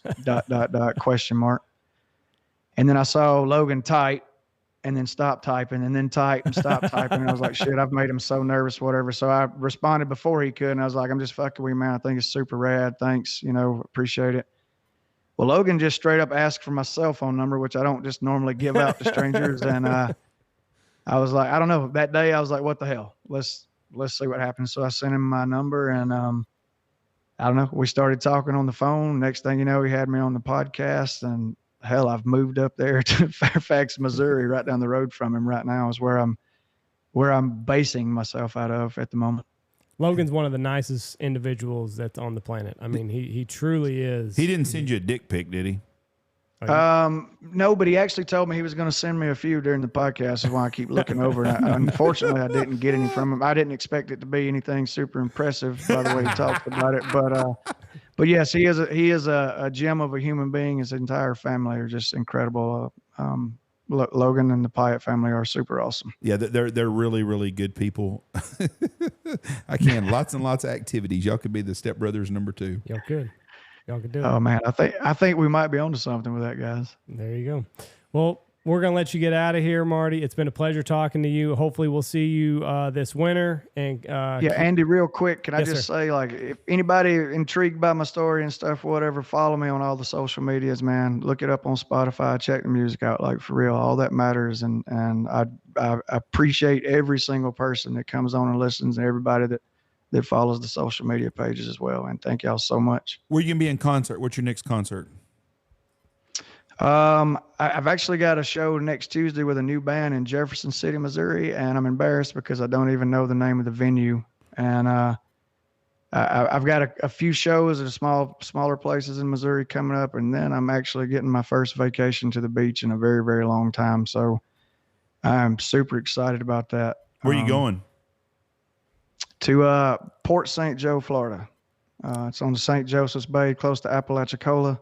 Oh, we stayed at St. And, George Island one summer for a week. It's a great place. Very Okay. cool. Beautiful, Yeah, man.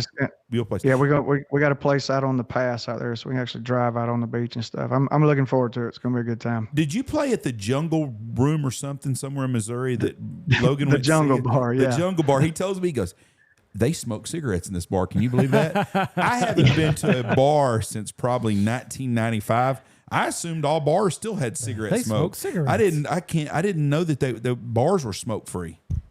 Yeah, very few of them still allow smoking, which, you know, That shocks me. I'll smoke an occasional cigarette, whatever. It doesn't bother me. I don't care unless I've got to sing in it, man. If I'm in a room and there's no ventilation and it's just tons of cigarette smoke, it's rough on a vocalist. It's got to be tough. But the Jungle Bar had cigarette smokes. Had cigarettes, Yeah, and he said it's a hell of a party though, man. I'm going back there soon, actually. Where's that at? I'll put you on the place again. In Missouri. I have to look the town up. I'm not sure. It's probably an hour south of Kansas City, southeast of Kansas City, close to Lake of the Ozarks. I'm trying to find it here. The Jungle Bar, somewhere in Missouri. Edwards, Missouri. That's it. Edwards, Missouri. Sorry, guys, if y'all are listening. Yeah. Well, shout out. Metropolis there, too. Yeah. we gave them a shout out. Shout out to the Jungle Bar in Edwards, Missouri. That's right. I'll be there September the 10th. What you ought to do is fly up to KCI, meet up with Logan there, and let's just go down and let you just experience the jungle. I'm telling you, it's a hell of an experience. You'll have a blast. Very good. All right, Marty, we appreciate you. God bless you, and the best of luck to you, and hope maybe we'll see you at the Big Honker Lodge one day. Yes, sir. I look forward to it. Thank y'all so much. Thank you. Bye. MarDe Brooks. MarDe Brooks. MarDe. MarD as in Capital dog. D. Capital D. You can find his music. It's on iTunes. My favorite song was We Used To. I'm going to tell you what, that's a tough gig to get into. It is. Follow your dreams. But like we said, if you're out there burning up the road and at least trying, you might not ever make $1 million, but it beats the alternative and you're getting to pursue your passion. So more people need to do it, I think. Yeah, don't get in the hunting business because that's where everybody else is too. You will quit hunting very, very quickly. If you're going to get in the hunting business, go to New Mexico. That's the place to be in the waterfowl business at. Right, John Manny. Wink, wink. All right, thank y'all for listening to us. Anything new coming out? We got a new sponsor coming on board, Hunt Proof. We will be talking about them. They're going to do their world premiere with us probably in the next week or two. I will get the dates down on that. Hunt Proof hunting app. Check it out. I've got it on there. It's got weather. It's got everything on there. It's the way to go. It's the way of the future. Thank you for listening to us. God bless you and have a great week.